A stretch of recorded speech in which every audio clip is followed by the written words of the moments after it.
Hi, and welcome to Green Deal Big Deal, the podcast where we discuss Europe's green future. My name is Ewa Iwaszuk. And I'm Aaron Best. We're pleased to join you today from the offices of Ecologic Institute in Berlin.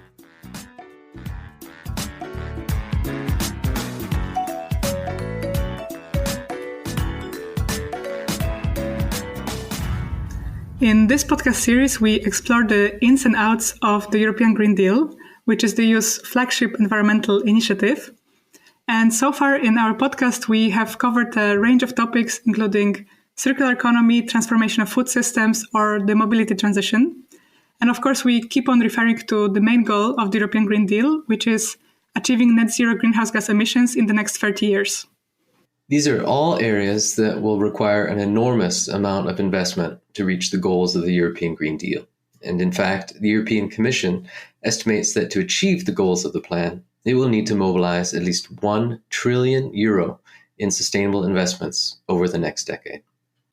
And the big question then is, how will we know which investments are the right ones to power this transition to a climate and nature-friendly economy? And also, how do we ensure that we don't finance activities that support some of the goals, such as climate mitigation, but harm our ability to achieve others, such as biodiversity conservation? To help identify the kinds of investment that help and the kinds that harm, the European Union has come up with the EU taxonomy, which specifies the various criteria that investments will need to fulfill to be considered sustainable. You may know the word taxonomy from a science class you've taken. For example, a taxonomy has been created that classifies various species of plants and animals into groups. And the EU taxonomy aims to classify various economic activities. And to help us unpack these rather complex topics, we have with us today two experts. First of all, Ben Allen, who is the research director at the Institute for European Environmental Policy. Ben has served as a co-rapporteur for the technical working group of the European Platform on Sustainable Finance, which is an expert group that was convened by the European Commission to assist in developing the taxonomy. And we have with us also Nicole Kramer, who is a sustainability analyst at Greenomy, a startup that supports companies and financial institutions in understanding and complying with sustainable finance regulations, including the EU taxonomy. Ben and Nicole, welcome to the podcast. Thanks, Eva. Thanks, Eva. Ben, first of all, I wanted to ask if you could explain to us and our listeners what is the EU taxonomy, and maybe you could tell us some specific examples of activities that are included in this classification. Absolutely. I think you've described it really well already. In its simplest form, the taxonomy is a classification system so that we can understand whether a financial investment is environmentally sustainable or not. But in practice, it's two things. It's a signposting tool to guide those financial investments to what is sustainable and what is not. As before, we had a variety of different standards. We still do have many different standards out there, and that caused some confusion in financial markets. Do I invest in this standard? Do I invest in this other one? Important to note that it does not prevent investments. It's not designed that way. And that's a key point I think we'll come back to in this conversation. The other thing it is in practice is a long list of economic activities that have benchmarks, performance standards, criteria that shows what sustainability looks like for a given activity. Some of the examples of activities we have are pretty wide-ranging. We've got everything from the generation of wind power, we've got manufacturing of batteries, we've got restoration of wetlands, rail passenger transport, renovation of buildings. So it covers a huge scope of different economic activities across our economy and across different sectors and across society. And I think the last thing I'll say at this point is that an activity is a statistical classification term that we use in the taxonomy context. It is not a sector. So, for example, an activity might be animal production or the growing of crops rather than agriculture as a sector. So the taxonomy is quite granular in the way it defines what is and what is not sustainable. Okay, and then if we assess whether an activity is sustainable or not, we probably want to look at different aspects of sustainability. Could you tell us which environmental areas are covered by the taxonomy? Absolutely. So there are 6 environmental objectives that are covered by the taxonomy regulation.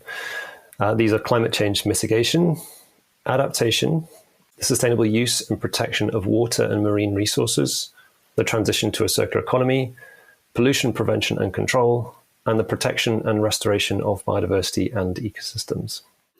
And does this mean that an activity has to tick boxes for all those environmental areas for it to be considered a sustainable activity?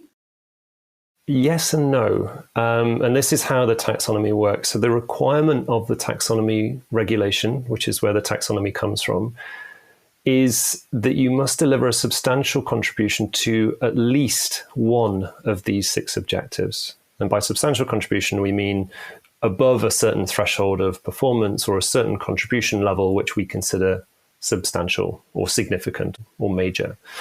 In doing that, you also must ensure no harm comes to those other environmental objectives. So in a sense, to your question, yes, you need to tick the boxes for all of the environmental areas, but you only have to deliver substantial contribution for at least one of them in that sense. So, Nicole, I'd like to turn the conversation to you. Ben's given us a really good overview of what the taxonomy is, and I'd like to hear from you. I think it would be good to hear about some of the practical consequences. So what does the EU taxonomy mean for investors, for companies, and the financial industry? Well, maybe to start off, the EU taxonomy works in cooperation with other regulations. So the Non-Financial Reporting Directive, the NFRD, which is soon to be replaced by the Corporate Sustainability Reporting Directive, also called the CSRD. And it also involves the Sustainable Finance Disclosure Regulation, so the SFDR. And these regulations require financial institutions. That includes, for example, credit institutions, investment firms, asset managers, insurance firms, as well as certain non-financial entities, companies, for example, to publicly disclose key performance indicators that represent the taxonomy alignment of their eligible activities or financial products. So essentially, what Ben just described.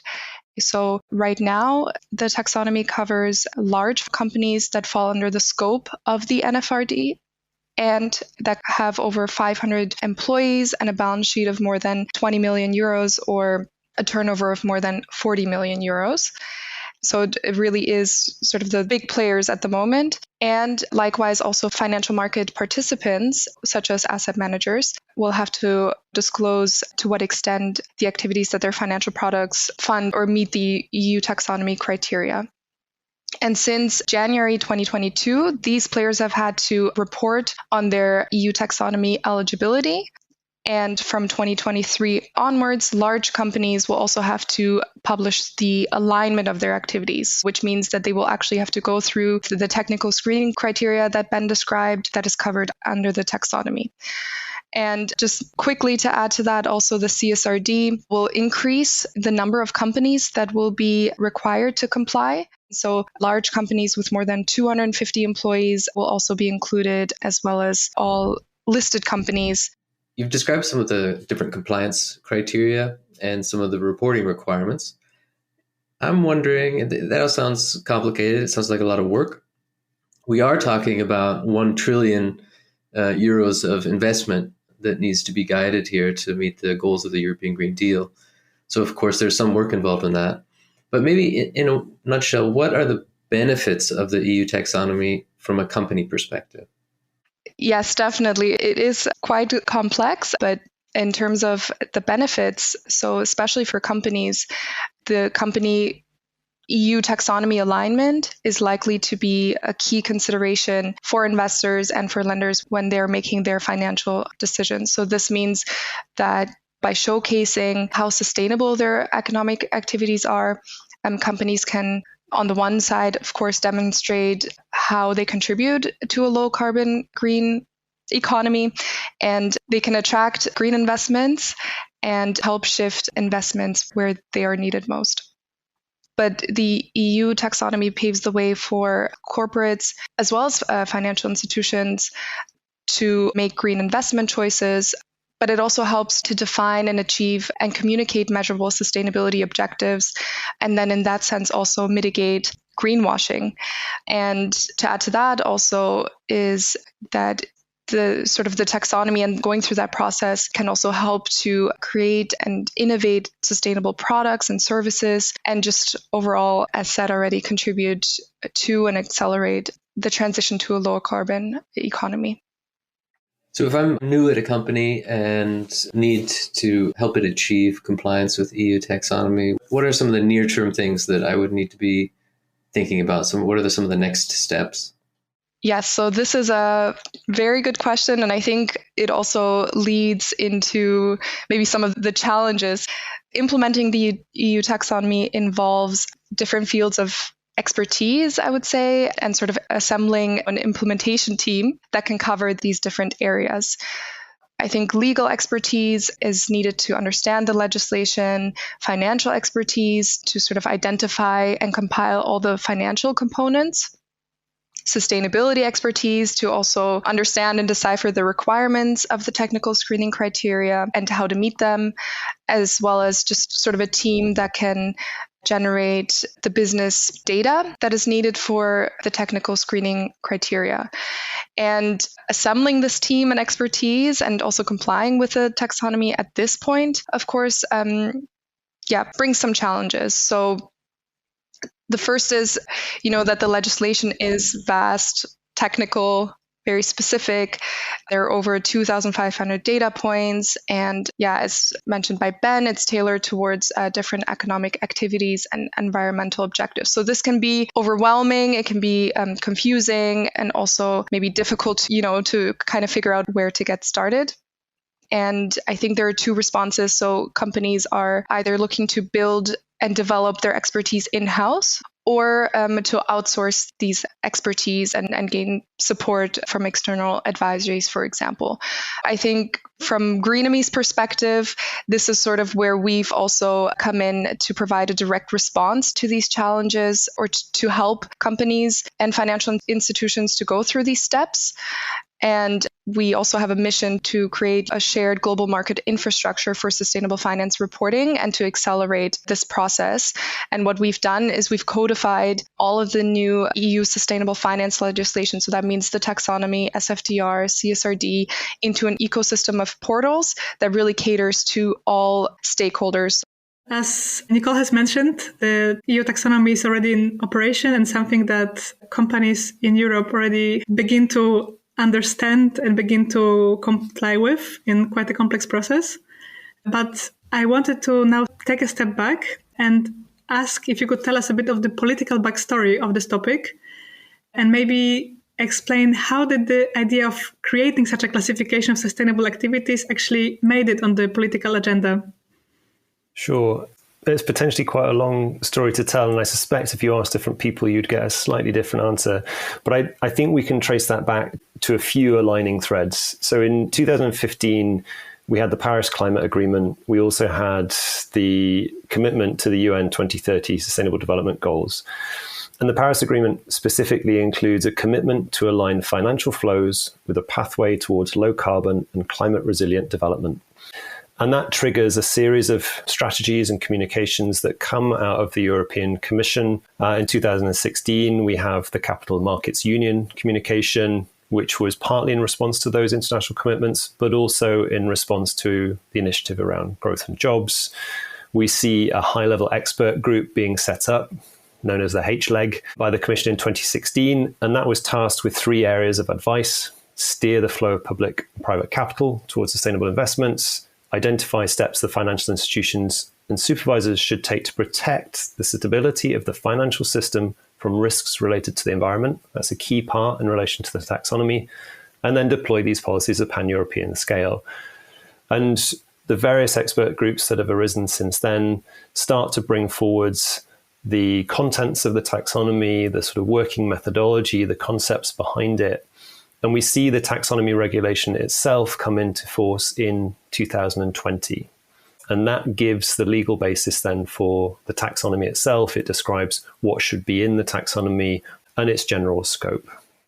You have mentioned that there was a number of expert groups working to create the content of the taxonomy. And you yourself have been active in one of those, the technical working group of the European Platform on Sustainable Finance. Could you tell us a little bit about how your work looked like and about the process of developing the recommendations for the taxonomy? Sure. So the Platform on Sustainable Finance is the official expert group that comes out of the taxonomy regulation. So there's a requirement in regulation to have this expert group, and it's intended to provide advice to the Commission and for the Commission then to be able to take forwards lawmaking and law drafting.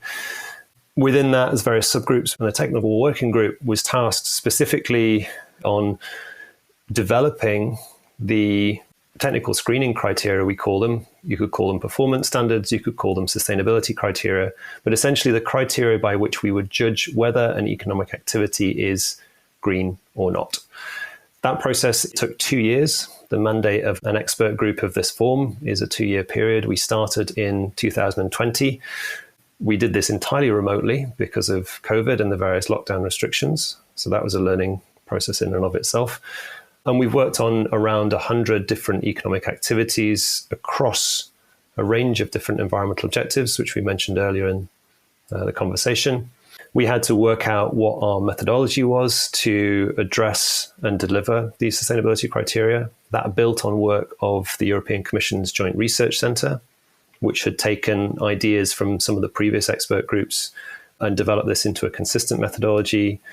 And we had to define things like our headline ambition levels. So like the Paris Agreement, we had to do the same for biodiversity, for circular economy, for pollution prevention and control, and so on. So this all took place quite early on in part of our mandate. And then we spent the rest of the time developing our criteria and recommendations. I'd like to come in here. You were involved in a 2-year discussion about defining what's green and what's not. You must have developed a very fine sense of shades of green over this time. What were some of the big debates that you had in the expert group about these definitions? There were a lot. And I think perhaps useful context for listeners is the origins of the taxonomy were relatively under the radar. It wasn't a well-known piece of policy. It wasn't a much discussed area other than those who were very engaged in financial markets. As we progressed through towards 2020, it became much more visible, much more aware to various interests in and across Europe, and everyone wanted to be considered green and sustainable. Of course, why wouldn't you? So that added a political dimension to what should have been a very technical discussion and debate. And that's brought in then some of the big debates that you mentioned. I think one of the challenges, you talked about shades of green, is at the moment, the taxonomy is effectively binary. You're either sustainable or you're not. And the not doesn't mean you're unsustainable. It just means you're not sustainable by taxonomy standards. So there's been a big debate and discussion about where that level is for a given economic activity. Are we included? Are we not? And I would say specifically in relation to where we have existing public policy for a given sector that is designed to do certain things, like the Renewable Energy Directive, for example, or the Common Agricultural Policy, they also set certain performance standards, what you should be doing around the environment. And it created a debate about, well, whether they should be considered substantial or not. And they're two very different things. The taxonomy is a very different tool in that respect. We also had big debates about what is an enabling activity. So what is an activity that helps another activity actually become sustainable or not? Give you a very concrete example of that. An enabling activity may be the manufacturing of a wind turbine blade, which allows you to deploy wind power. You can't build a wind turbine and generate electricity from wind energy unless you have wind turbine blades.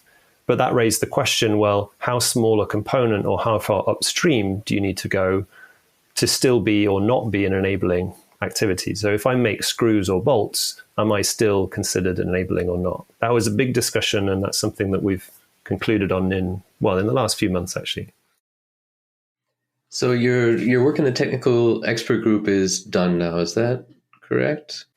That's correct. So the platform has a mandate for 2 years, and that ended on the 31st of October this year. Okay, so where do things stand now in the European Commission's process?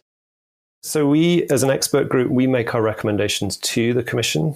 They are input to the Commission process. The European Commission then, led by DG FISMA, so Financial Markets Directorate General, they write the delegated act that will come out as part of the taxonomy process. So they are drafting the criteria that will be applied then in law. They are the law drafters, and they're doing that at the moment. We expect then that they will come out for a public consultation on that draft. Once that is done, they may refine those criteria, and then they will adopt that delegated act themselves. For it to become law, it would then have to be adopted by the European Parliament and the European Council, and that process should take around 6 months once it gets to the Parliament and the Council. Nicole, turning to you, there is still some remaining controversies and challenges around the EU taxonomy. Something of this complexity is not going to be a source of happiness for everyone. Maybe could you tell us what are some of the criticisms of the EU taxonomy proposal so far, also from a usability perspective?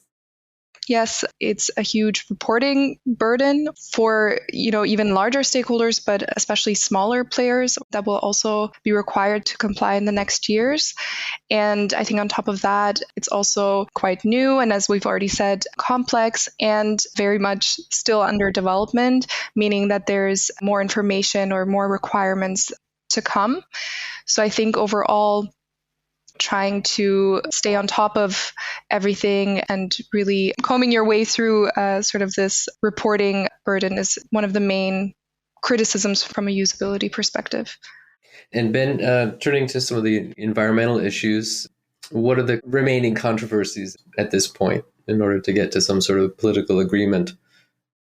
I think there's a few on the table and some will resurface. I think the elephant in the room has been around what's known as the Complementary Delegated Act, which includes fossil gas and nuclear power. And these have caused some significant strain on what the taxonomy is supposed to be, because it is supposed to be this tool that guides sustainable investments. And they are defined in line with our international commitments, like the Paris Agreement.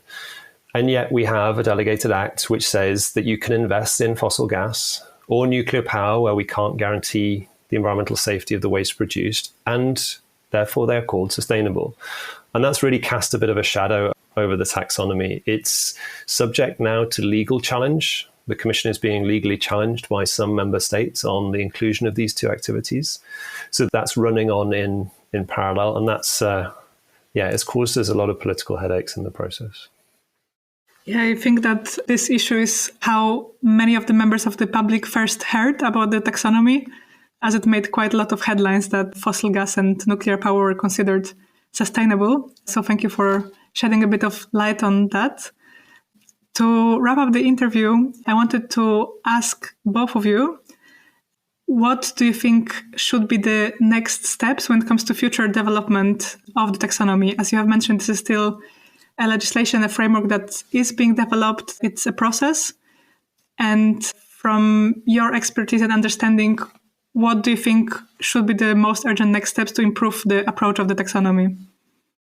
I think as companies and financial institutions go through the actual EU taxonomy reporting process and are able to give their feedback, I think that'll also help. So having kind of this communication from the ground up, let's say, it will also be helpful in the process and help with the next steps. And maybe another aspect is also more standardization. There are many other standards, also, global standards that are looking at sustainability, ESG, and so forth. And I think having sort of further standardization across the board and maybe, aligning the taxonomy with some of those help to relieve some of that reporting burden as well. And Ben, from your perspective, a person who was deeply involved in the development of taxonomy, what do you think are the next steps? I've got a really long list, but you probably don't want to hear everything. But I think I would very much echo actually some of what Nicole has said, because a lot of the focus of the next platform is going to be around usability. So how do we make what we've come out? We will have more than 200 different criteria going forwards, technical screening criteria. How do you make that usable? Because if it's not used, it's a lot of the work then is pointless. But I think other things like this podcast, that general understanding of what the taxonomy is still needs to be much better communicated in general. I think it's understood to some extent in financial markets because obviously it's a tool designed for them. But when it comes to sectors, when it comes to political groups, I hear often very different perspectives on what they think the taxonomy is. They think we can't invest in something if it's not in the taxonomy. It's just not true, and it causes a lot of headaches in the sustainability debate. I think at a headline level, the 2-3 other things I would add to this, I think the introduction of an intermediate taxonomy would allow a lot greater scope for inclusion of different activities. This idea of not different shades of green, but a space between what is considered to be sustainable in taxonomy terms, and then a space which is you're not quite sustainable, but you need financial support to get there. There's genuine intent to get there. You want to improve, and that should be able to receive green finance. At the moment, the taxonomy doesn't really allow that to happen. We don't have that middle ground. If we'd had that middle ground, that is a space where we could have put some of our real problem areas in when we're trying to come up with criteria and setting benchmarks. It is a living tool. It's supposed to cover all economic activities of the economy in general, which is obviously massive. So whether it will ever be fully complete is another question. The final thing I would say is this idea of a social taxonomy. And it's something the platform worked on, and it brings in a much greater focus on the social and human rights issues that are associated with financial investments. So whilst we need to ensure climate mitigation, biodiversity protection, and do no harm to any of the other environmental objectives, it's also important we do no harm and also improve our social and cultural implications of different investments.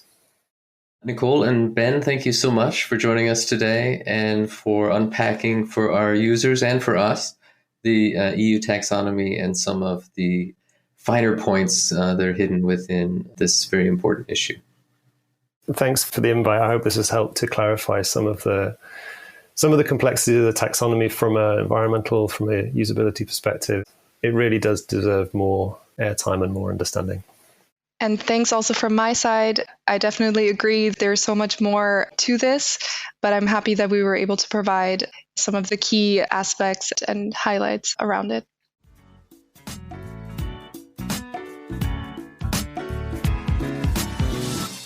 So, Ewa, that was our effort to unpack the very complicated topic of EU taxonomy. What are some of your takeaways from that? I think the biggest takeaway for me is understanding what is actually the point of the EU taxonomy. And it is for companies to be able to say, our activities are sustainable, or they're not sustainable, or this percentage of our activities is sustainable.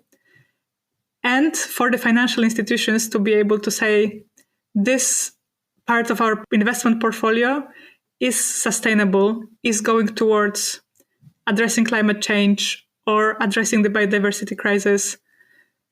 In the previous episode of the podcast, different speakers mentioned the topic of greenwashing, how everybody wants to be sustainable right now, at least in their marketing materials. But often if you dig into these claims, you find out that there is not much to back them up. And I think this is an effort to address this. And of course, it's going to be a mammoth effort if it is to cover all the economic activities, period.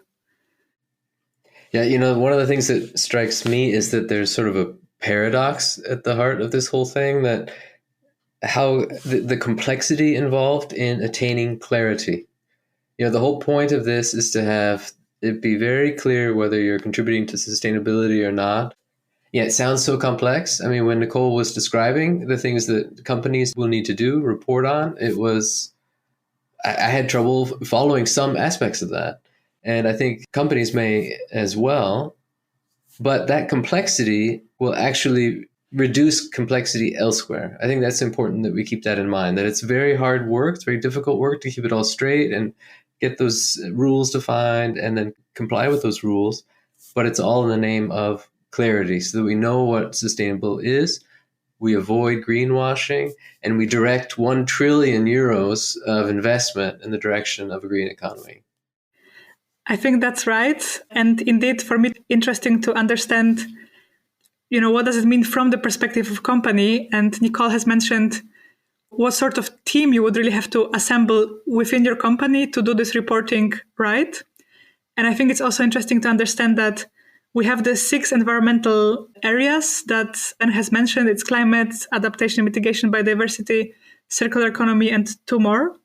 And then for each of those, you have criteria. And for each of those, you need to have a clear cutoff that you can then verify with data that says, until this point it is, and until this point it isn't. So I can hardly imagine the discussions that must have happened in that group when it comes to, precision and language and agreeing. And I can imagine also there were actors in whose interest it would be not to have the language extremely precise. So there's some leeway in how we report on the activities, but then that steps away from this clarity that you're mentioning about. So really a very interesting intellectual exercise it must have been to try to really put it all together. Yeah. And I think it's important to emphasize that EU taxonomy is just one part of the picture in terms of how to guide investment and how to make these transitions. That many of the things that won't qualify now as being green and therefore under the taxonomy are actually really important things to do. So there's a lot of improvements in what we consider to be polluting industries that will actually be really important contributions to reductions in greenhouse gas emissions. So they won't qualify under the taxonomy at the moment, but they will be important contributions to the way forward. Both Ben and Nicole, I think one of the other things that we saw today is not so much just about the European Green Deal, but it's about policy in general. And that is that process of including experts and expert groups that discuss for 2 years and then have to hand over to a political process. And they won't get their way, but they've contributed in that way. I think it was a really interesting glimpse into policymaking.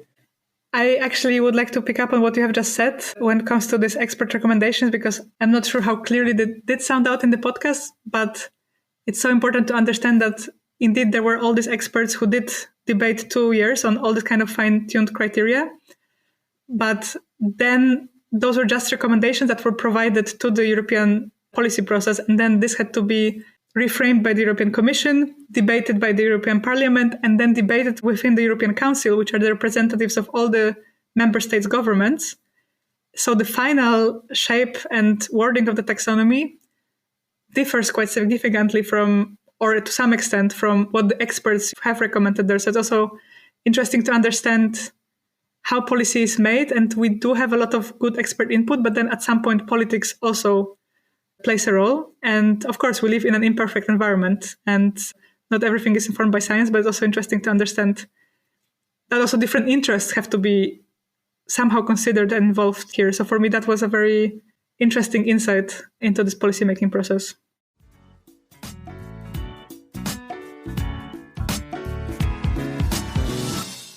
So that's all for today. We hope that listening to today's episode provided you insight into the world of sustainable finance and investment and why it matters.